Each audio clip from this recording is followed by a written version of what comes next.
Welcome to today's show, where we're going to explore the most important YouTube updates we need to know as marketers, including YouTube's latest AI video generator rolling out to Shorts, an easy new way to increase views of your Shorts, although it may cost you, some really fascinating updates with YouTube ads, and if you're working with influencers, a new tool that can make finding the right ones a lot easier.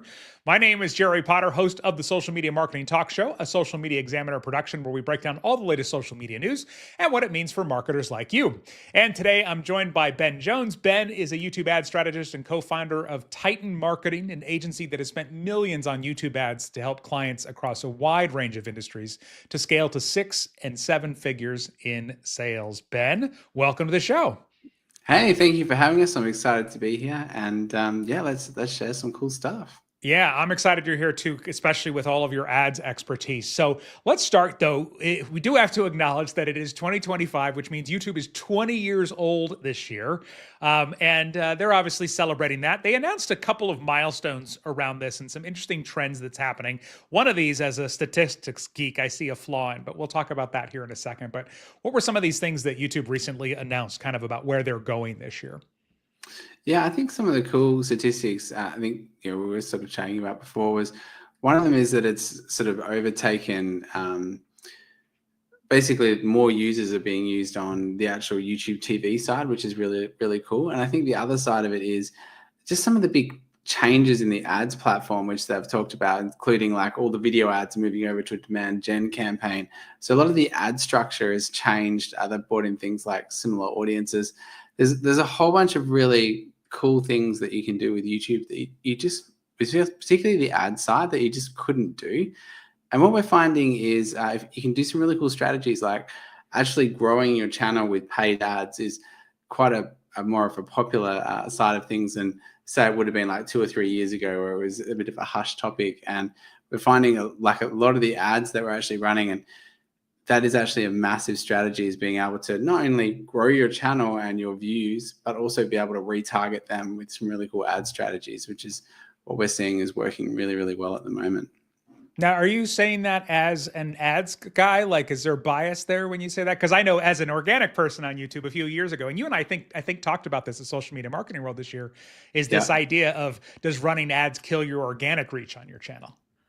Look, I think it depends on how you do it. Like if you do it the wrong way, it'll kill your channel, right? Like if you just go in there and do like pre-roll ads, so the ads that come up, the ones that are really annoying that you're just waiting to skip, or if you did non-skippable ads and you were trying to just like push your brand, like those things are going to hurt your channel in a big way, right? Yeah.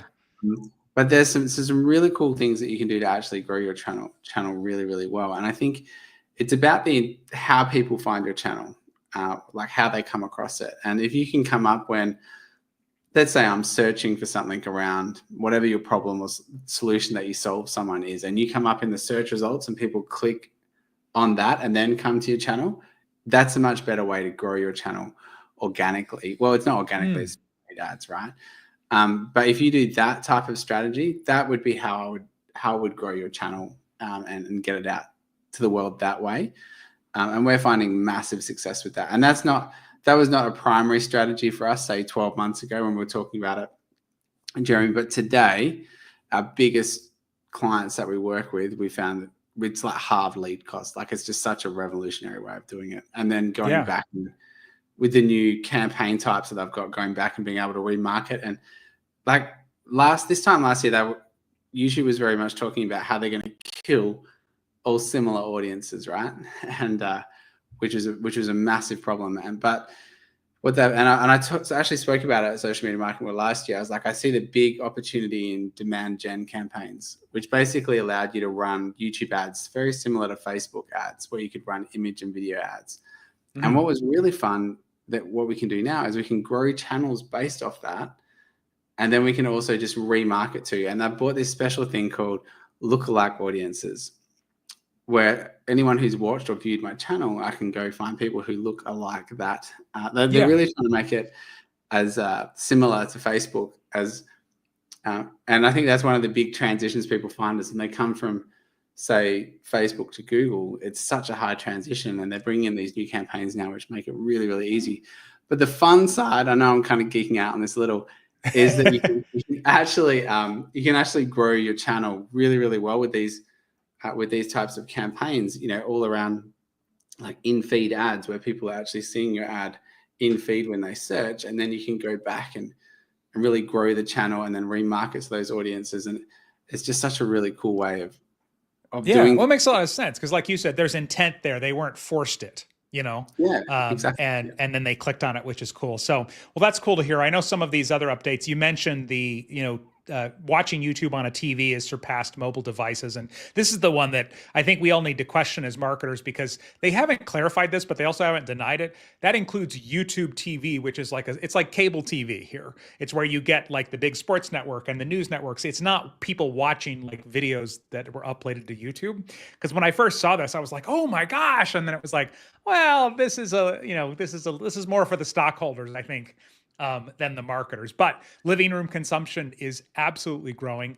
They announced that YouTube has become the most popular service for podcast listening in the US, with more than 1 billion monthly active users watching podcast content on YouTube. And then the other thing they mentioned was that the auto dubbing technology is working, with 40% of total watch time for dubbed videos come from viewers choosing to listen in these translated languages. So are you seeing any of that in the ads world yet, the auto dubbing?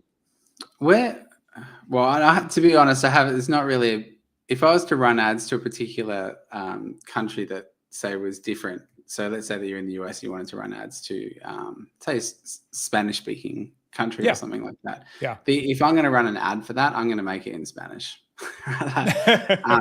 So just, it's kind of different. Like if you're creating content, I can fully see how that can work. Like particularly, and I myself have viewed content that has come up in it and it's been dubbed and might be super unique on like some really like advanced hack of something that I'm trying to find the answer to. And, the only options that are coming up aren't in English. I'll watch it. Okay. However, I think if you're going to be in the ad space, look, for the sake of, paying worst case, paying someone on Fiverr to shoot your ad for you and stand in front of a green screen for $50, like you're just way better off doing it in the native language of that. And of course, if you're going to create anything in another language, if it is to, for marketing purposes, you have to be able to then serve that future customer or client in that business too, which is a big roadblock for a lot of us. Yeah, like we've done it in Spanish, in Mandarin, a couple of the European languages. So we have actually done that where we've actually created the same ad that's worked really well in English over in other languages. But we found it works best with native speakers of that country, actually. And all YouTube ads are face to camera, pretty much, right? So you're gonna need to have a talking head that can actually speak the language that the people are used to listening to. So. Makes sense. Well, if you're here on the show, you know that video is important to your content strategy. Maybe you've resisted getting started. That means you're missing out on a huge audience that loves consuming video content. So if you're ready to get started with video or want to level up your current video strategy, consider attending Social Media Marketing World 2025, coming up in just a few weeks here, March 30th till April 1st. I know Ben is coming back to speak again. Not only will you learn video strategies that get results, you'll also discover how to use AI tools quickly to make great videos. I'm excited to be giving a talk on how to create a YouTube podcast that becomes a complete marketing funnel in only 1 hour a week, which I think is also the longest title of all the talks at the conference. Ben is going to be giving a talk about advanced YouTube ads tactics for explosive business growth. So grab your ticket today, in person or virtual. Just go to socialmediamarketing.world. Again, socialmediamarketing.world, and we're looking forward to seeing you there. So the AI advancements are going to be a big topic of discussion, of course, at World. And now they have just announced that Google's VO2 video generation model is coming to Dream Screen for YouTube Shorts. So tell us about what you've seen in this update and your thoughts on it, Ben. Yeah, I think it's a big one. The AI space is just so huge for video content creation, right? It's just a massive thing, and even the ad side, creating AI ads has been massive. We've tried lots of different stuff with it, all the way from script writing to actual just like AI talking heads and all sorts of cool stuff. And I could probably spend an hour talking on that. And where I see it going and like how it's going to change things, and it's just incredible. I think with that particular platform, like with it coming to Google, I haven't actually dealt with that one too much. I think it's going to be massive for more the creator space and the ad space, particularly for like short form videos and like image to video and that kind of thing. But it's not something I've created ads with on the ads front. But I think it's going to be absolutely massive for the content creation side, particularly when it comes to video editing, when you've got AI doing a lot of the video editing there as well, which is really, really cool. Yeah, well, and marketing is marketing, whether it's organic or paid. And so the way this is working is apparently if you're creating a short, you can go into the video backgrounds to the dream screen feature through that, or you can actually have it generate standalone video clips. And apparently this new model is much better at understanding physical movement and things like that. And so I don't know, what I see is the opportunity here from a marketing perspective, even if you can't use it in paid ads yet, is the ability to just create something that someone's not used to seeing. Like I'm sure with your ads, you mentioned like a lot of them are talking heads, but on both the paid and organic side, if you can create something that people are not used to seeing, that's always going to catch their feed. And in the case of shorts, stop the scroll, right? Because it is that content that's being forced upon them, to use a negative word, as opposed to them clicking on it. Yeah, and I think you can do some really cool things. Like if you want to do some fun ads, like I think I was watching some stuff on this the other day, and there was like a dog walking down Broadway, like stepping on cars and things like that. So I think it'd be great for creating really cool hooks. Just like you said, things people haven't seen before, really creative ways to be able to like catch people's attention, particularly in the short side where you've really got to grab them quick because you've only got a minute to get your point across, whatever it is. That's probably where I'd see the big opportunity for it. Like you say, ads or in content. Yeah. And they are limited to 6 seconds still. Obviously, it requires a lot to create these, and that's why they're only in shorts. I imagine eventually they'll be in longer ads and, regular long form videos and all of that too. So, yeah. Quick update. If you have a piece of content on YouTube and you get flagged for a copyright violation or anything like that, they have this replace song feature, and it's gotten a lot better now because there's AI powered suggestions that will essentially recommend 10 relevant tracks that you can go in and have in your video instead of the one that got flagged. So that's kind of a cool update. And then another one that we're seeing now that has been on TikTok for years now is with shorts, they've added text to speech. So this is, as I understand it, essentially an ability to write something and then it'll add a voiceover, right? Yeah, so I think there's four different voiceovers that you can choose, and this is actually pretty cool. You can do some cool stuff with ads here. This might be where, for example, you want to do a different language thing or something. This could be really, really big, but it's really awesome. We've been playing around with this a bit with the text to voice, because some ads we've been trying to run are not talking head. So we're trying to create ads that basically don't have a talking head or don't have a talking head of a person.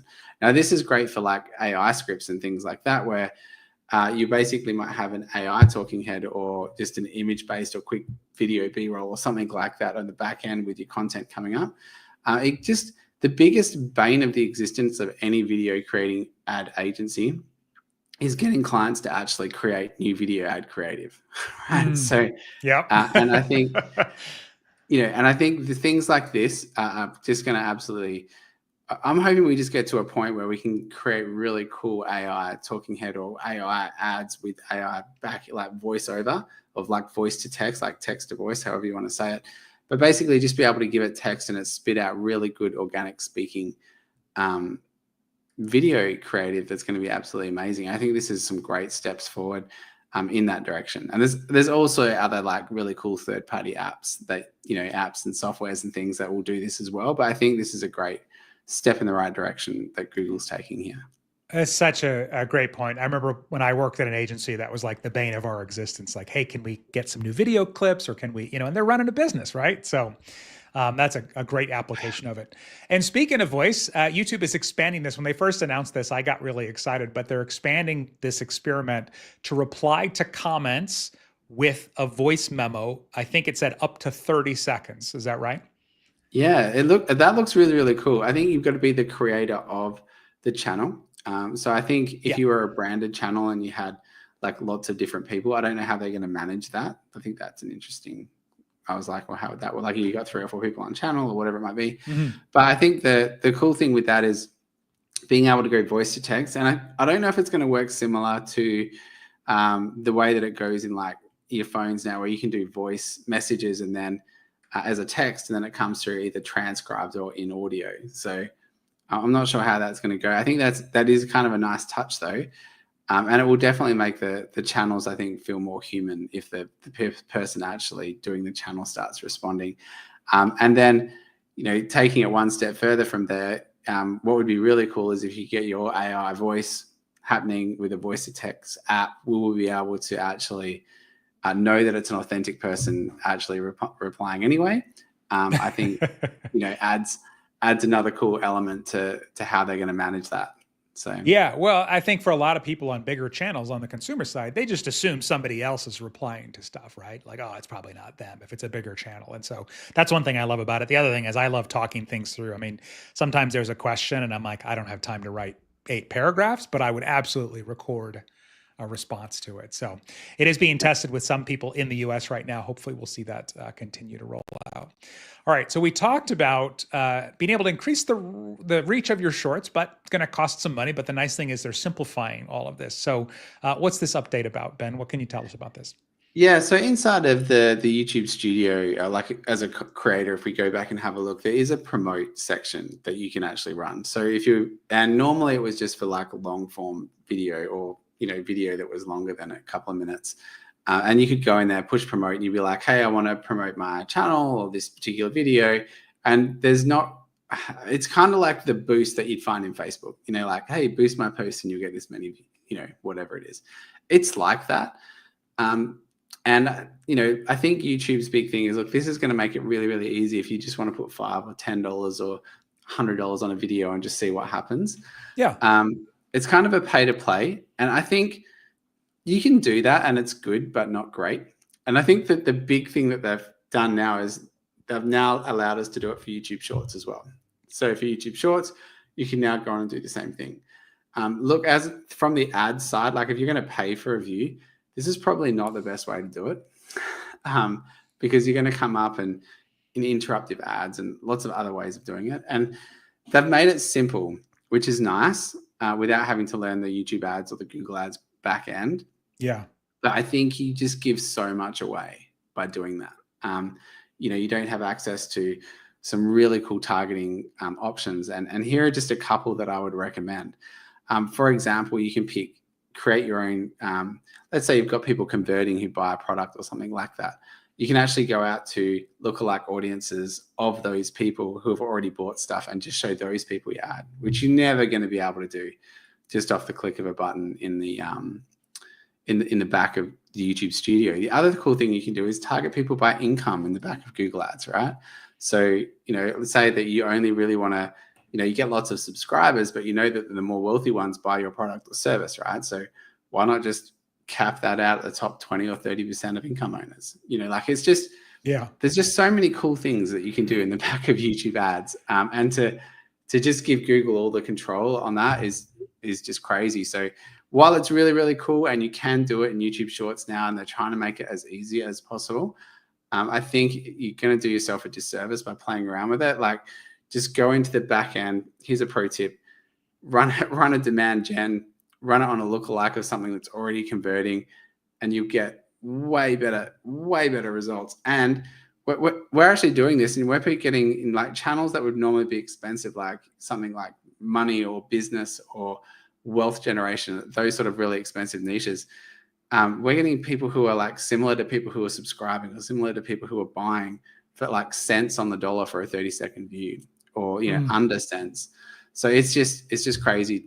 Like, I think it's a great update that they've got, but in the world of ads, there's just so many better ways of doing it than that. Of course, yeah, but I think they want to give people an opportunity to, like test it out. And I keep thinking about the shorts related video feature. Like, if you had a short that was doing well at driving views to a related to video that you connected it to, which I keep playing with this, and I don't they're not working that well because I don't think the consumer behavior is there yet. If somebody's watching a short, they're not that likely to go and be like, oh, let me go watch this 20-minute video here all of a sudden. But I see it right when you use this promote button, like there's no targeting. It's just we know who's going to want to see it. Is that right? Yeah, I think there is Okay. targeting. Like you can go in and you Oh, can be okay. like, Okay. I want to target people in this country.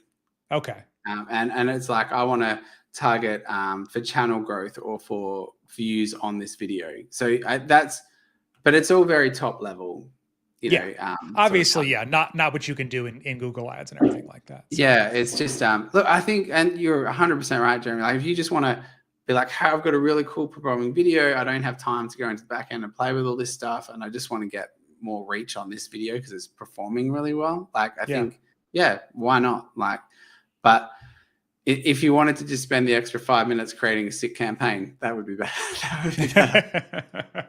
5 minutes for you, Ben, not for the rest of us necessarily. But then somebody can hire somebody like you, obviously. Yeah. So, all right. Speaking of ads, I remember the trend a few years ago with people that were monetized. They're like, let's make longer videos because mid-roll ads add so much more money.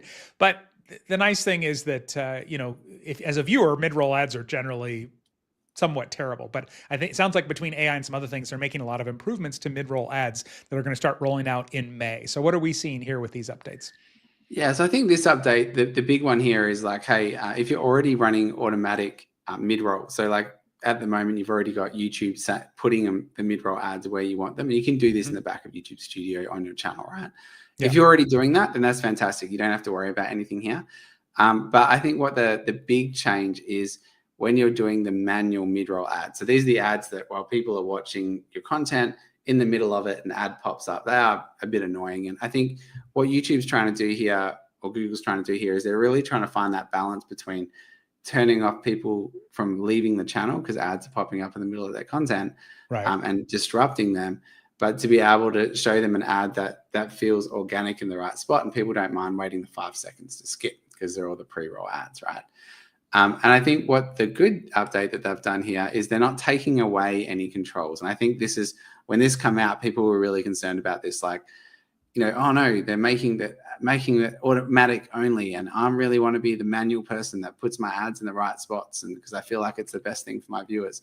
But I think the cool thing with this is what they've done is they've given you the option to have like a manual and an automatic, so you can run them side by side. So you can still do everything that you were doing before if you were just doing manual.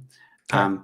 If you were just doing automatic, it's still the same. I think the big update is they've got like if you set the manual where you want to put the video ad, what we'll do is we'll run an automatic over the back end and compare all in the one setup. So you can actually see, is it hurting your watch time where you put it, or is it better where YouTube thinks that it goes, which I think is kind of a cool update. But yeah, so I guess the future will tell, right? So. I'm grinning because that sounds like all of us are going to find out we don't know best. Like, because like in my other podcast that I host, in the audio version, I specifically script a moment where I tease what's coming up because we drop in audio using dynamic audio. In that, I specifically choose a point and I manually put it in there. But I just have a feeling between AI and YouTube and the algorithm, if I'm doing that, YouTube's going to come back and go, yeah, you were wrong. You don't know this as well as we do, most likely. It just seems like one of those things, but we'll see. I'd say it's going to go that way. I mean, who knows? Like, if you're really good at it, you might beat it. But I mean, AI is pretty smart these days, and they're going to know where the watch time is and where people are dropping. They're going to have real access to that real-time data way better than we're going to see it. So yeah. Another area of ads that they're making updates around and improvements is around the ad suitability. Sometimes a video gets put up and it gets marked as limited or no ads. And so they're updating this to hopefully let more videos get through, as I understand it, right? What are they saying around this? Yeah, so I think that the big thing there is I think what they're looking for is they want to get more inventory to put ads on, right?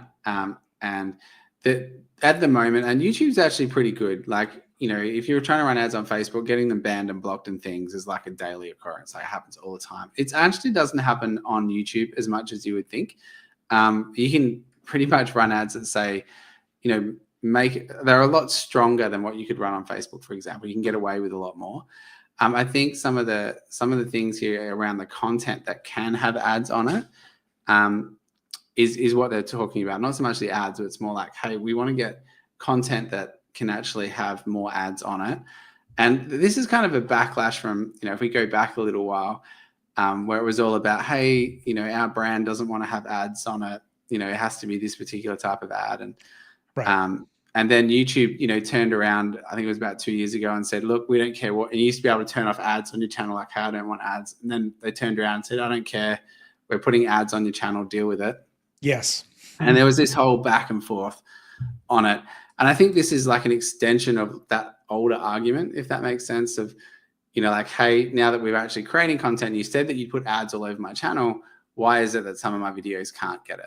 And I think okay. I don't think it's a relaxing of it. I think it's probably just better approvals of content than what they had previously. Okay. Okay. All right.